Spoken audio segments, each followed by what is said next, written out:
Para mí la palabra exilio significa que te quiten algo que te pertenece. Este es el segundo exilio que tengo en mi vida, porque cuando tenía 10 meses de nacida, Nicaragua estaba en un contexto de guerra civil y mis padres decidieron emigrar hacia Estados Unidos. Y literalmente mi mamá me cargó entre sus brazos. Yo tenía 10 meses, cruzó la frontera ilegal y viví los primeros 7 años de mi vida en California. Luego, cuando el proceso de paz, regresaron a Nicaragua y ahora estoy nuevamente en el exilio desde el 2018 por la misma persona, Daniel Ortega. Y es doloroso porque te toca dejar todo. O sea, te toca dejar tu carrera, tu casa, tu familia, tus amigos y salir a otro país esperando que te reciban y vas a un destino incierto. Gracias a Dios yo soy muy afortunada de que salimos al exilio y teníamos familia en Estados Unidos que nos estaba esperando, pero eso no es la historia de todos. Y yo logré salir en esta oportunidad de una forma legal porque tenía visa y podía entrar legalmente a Estados Unidos, pero este año vamos a cerrar con más de 400,000 nicaragüenses que han tenido que dejar el país y emigrar en condiciones sumamente peligrosas, ilegales, irregulares, huyendo de la represión y la falta de oportunidades del país. Y por eso que es muy doloroso, porque implica la ruptura de su núcleo familiar. E insisto, ¿no? Esta condición donde te quitan todo. Bueno, al ser esposa de Félix Maradiaga, uno de los politólogos, creo yo, más destacados del país y una de las voces críticas al régimen de Ortega desde el inicio, desde la primera elección donde él vuelve al poder, pues obviamente estaba muy sensibilizada y muy clara de hacia dónde iban las cosas, ¿no? Y en lo personal, yo tengo muchos años de trabajar con medios de comunicación y obviamente tenés de primera mano la noticia. Y comenzamos a ver, ¿no?, cómo el régimen tomaba control de las instituciones del Estado. Entonces, rápidamente miramos ese deterioro de la institucionalidad. Luego, como periodista y trabajando en medio, comenzás a darte cuenta de que llega la autocensura, porque de lo contrario corres el riesgo de que te confisquen tus medios, retirándote la licencia o imponiendo una multa millonaria. Y estamos hablando que eso lo reconocemos desde el 2010 con una mayor claridad, ¿no?, después de una reforma a la Constitución que promovieron. Y desafortunadamente, como esto se da al inicio muy controlado, es difícil de asumir, ¿no? Y uno piensa, no, es que tal vez no pasa más. Pero luego hacen otra cosa y uno dice, no, pues tal vez, ¿verdad? Y uno va con esperanza de que las cosas no pueden empeorar. Pero ya para el segundo mandato consecutivo de Daniel Ortega sabíamos que venía la instauración de una dictadura. Y en mi caso personal, yo dejé mi trabajo en la televisión y en los medios de comunicación para incorporar en el ámbito público en el 2016, en un contexto electoral donde Daniel Ortega anunciaba que su esposa sería su fórmula como vicepresidenta. Y fui invitada por una coalición nacional de partidos para correr como diputada por Managua. Y ahí me tocó tomar esa decisión, ¿no?, de dar un paso a un ámbito que yo nunca consideré que iba a estar, pero que sabía que iba a ser determinante para poder resguardar la democracia o la poca democracia que nos quedaba en ese entonces. El resultado de ese año fue que el régimen quitó la personería jurídica al partido en el cual corría esta coalición y sencillamente la oposición se quedó sin participar. Entonces, como les digo, esto ha venido en un proceso de varios años. Ha habido siempre un sector y han habido siempre voces críticas que han estado tratando de resguardar la democracia, pero desafortunadamente no fuimos lo demasiado contundentes, fuertes, para poder superar esas maniobras que el régimen venía haciendo. Mi rol como en los medios de comunicación primero fue como presentadora de las revistas matutinas, ¿no? Las revistas usualmente promueven temas mucho más ligeros, ¿verdad? Más que un noticiero per se. Y luego fui gerente general de un canal de televisión local.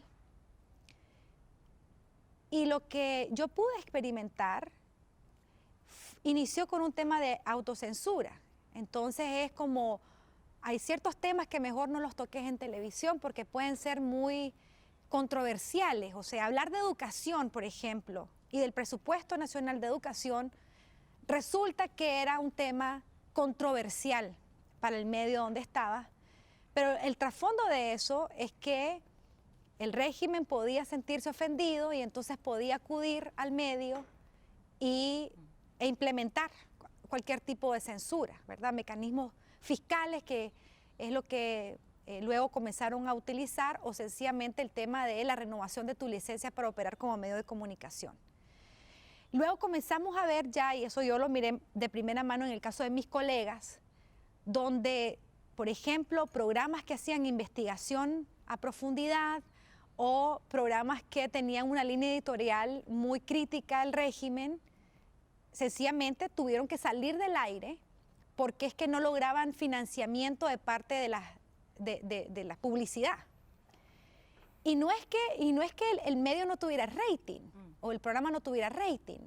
Era un tema de que si esta empresa pautaba en este programa, entonces luego la empresa también podía ser criticada por el régimen por apoyar a este tipo de voces, ¿no? Que eran, como insisto, muy visibles en el país.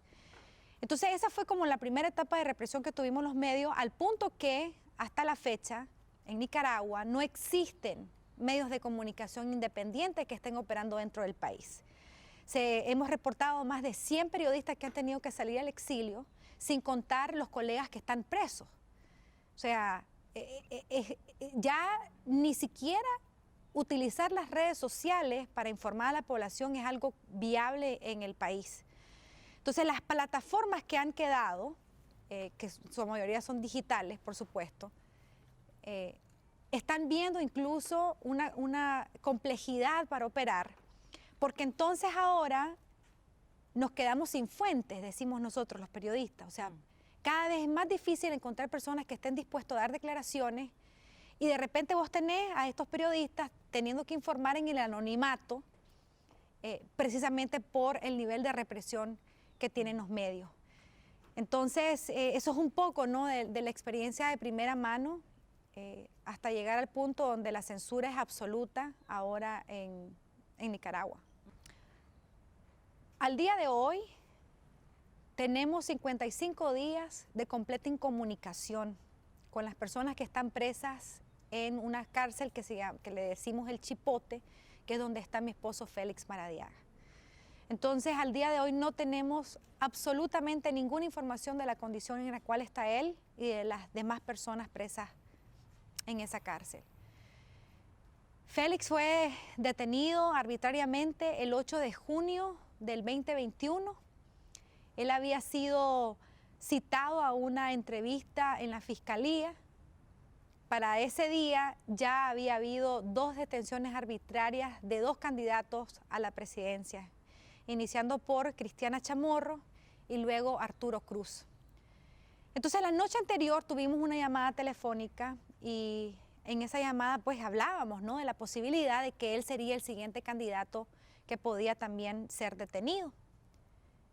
A pesar de eso, por supuesto, Félix dijo que nada, pues que había que seguir y que había que presentarse. Entonces, él fue, todo esto estaba siendo transmitido por los medios que todavía estaban en Nicaragua. Yo estaba en el exilio, entonces todo esto lo estaba viendo a través de las redes. Después de 4 horas, él sale, aborda su vehículo y pensamos, bueno, va para la casa, que afortunadamente no lo habían detenido. Lo que sí ocurrió es que metros más adelante, como 500 metros, fue interceptado por una patrulla policial, lo sacaron violentamente, lo golpearon y lo desaparecieron. Y permaneció desaparecido por 84 días, donde no supimos absolutamente nada de cómo estaba, dónde estaba, no había una respuesta oficial del Estado, hasta la primera visita. Y en esa primera visita, pues ya prácticamente todo el liderazgo de la oposición ya estaba preso, detenido arbitrariamente. Estamos hablando que habían 7 candidatos a la presidencia, más líderes empresariales, líderes campesinos, líderes estudiantiles, periodistas, defensores de derechos humanos. Y lo que nos dimos cuenta, ¿verdad?, en esa primera visita no eran las condiciones en las cuales los tenían, que han perdurado durante estos 500 días de detención arbitraria. ¿Y cuáles son esas condiciones? Que es lo que hemos sabido. Las interrogaciones son constantes, ¿verdad? Una forma de imponer violencia psicológica. En el caso de Félix, por ejemplo, él está en una celda completamente en penumbras y a pesar de estar acompañado por otro preso, tienen prohibido hablar, entonces no se pueden comunicar entre ellos, tienen que guardar absoluto silencio. Esta celda donde están, adentro están, bueno, ahora hay un inodoro, antes únicamente había un hoyo, ¿verdad? Se vayan dentro de las celdas, duermen en camas de concreto, con una pequeña colchoneta que está muy deteriorada. No les han permitido tener frazadas para cubrirse. La alimentación también sumamente deficiente. Félix ha perdido aproximadamente 60 libras. Dato que tampoco conocemos con certeza porque no les dan atención médica, entonces no sabemos cómo están. Además de eso, no tienen acceso a la luz solar, únicamente una vez a la semana, como por 15 minutos. Y estas condiciones, ahora que hemos intercambiado información con médicos forenses, psiquiatras, especialistas, han deducido que manifiestan tortura blanca, llaman ellos, ¿no? Donde hay un proceso de afectación al sistema cognitivo al punto que estas personas pueden presentar daños irreparables e irreversibles. Entonces, en una de las visitas, Félix le dijo a su hermana, que es la única persona que le ha podido ver, que está en Nicaragua, que él sentía que los estaban apagando. Entonces Félix es un académico, es un intelectual, y que para una forma de mantener la cordura, él comenzaba a repasar, por ejemplo, la historia, y de repente se comenzó a dar cuenta que no recordaba nombres, fechas, y se dio cuenta de eso, ¿no?, que lo estaban apagando. Entonces nos preocupa muchísimo porque, insisto, los expertos han dicho que si esto se prolonga por más tiempo, posiblemente van a haber daños irreversibles, irreparables. Y otra cosa que nos aterroriza a los familiares es lo que pasó con Hugo Torres, un ex general de brigada que estuvo preso por 8 meses ahí en el Chipote bajo estas condiciones y que falleció en febrero de este año, después de que su familia estuvo pidiéndole al régimen atención médica y no se la dieron. Y terminó en el hospital y murió bajo la custodia policial. Y casos como ese son los que tenemos actualmente en el Chipote, personas que tienen condiciones médicas preexistentes y que no tienen acceso a la salud. Pero no solamente los que están en el Chipote, las personas que están casa por cárcel también están en condiciones similares en el sentido de que están incomunicados, aislados, no tienen acceso a la salud y hay personas que están pidiendo urgentemente atención médica y que no les dan acceso. Y finalmente, las personas que están en los demás sistemas penitenciarios también tenemos conocimiento de que tienen padecimientos crónicos, personas que tienen más de 4 años de estar en confinamiento solitario y que no han tenido la posibilidad nunca de poder tener atención médica, mucho menos pensar en atención emocional, psicológica. Y bueno, y todas estas circunstancias termina también permeando con las familias. Entonces nosotros hemos denunciado como familiares de que lo que estamos viviendo también se traduce en una tortura para las familias. Los hijos menores de edad no han tenido acceso a sus padres y a sus madres en más de un año. Y en el caso nuestro, de Alejandra, nuestra hija de 9 años, la mamá de Félix y yo, que estamos en el exilio, no se nos ha permitido tener en estos 500 días, desde el 8 de junio del año pasado, ni una llamada telefónica, ni una carta, ni siquiera un dibujo de nuestra hija. Entonces eso ha representado para nosotras también una forma de violencia y de tortura psicológica y emocional. Entonces las condiciones son sumamente graves, urgentes de atender, y como familiares estamos diciendo, ¿no? Ayúdennos a salvar la vida a las personas presas políticas, que hasta la fecha ya son más de 220 personas, incluyendo a 9 sacerdotes de la Iglesia Católica. El régimen de Ortega y Murillo ha cometido crímenes de lesa humanidad. Y desafortunadamente creo yo que no hay una forma para salir tan fácilmente de una crisis como la que estamos.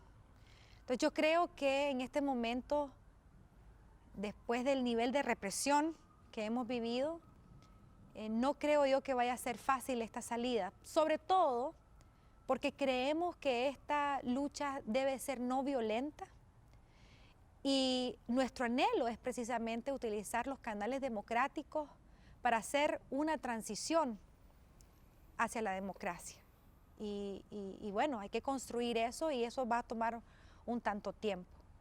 Lo que sí creo que se pueden hacer son las acciones conjuntas, no solamente desde los nicaragüenses en nuestro propio desafío de organizarnos como oposición, ¿no? Y seguir nuestras demandas, sino también desde la comunidad internacional, que creo yo son un factor fundamental para agilizar la salida de esta crisis. O sea, nosotros vemos que es la comunidad internacional nuestro último recurso para lograr hacer esta transición. Y mientras no haya un compromiso firme con la solidaridad como se ha mostrado hasta el momento, pues va a ser mucho más largo este camino que vamos a tener que recorrer.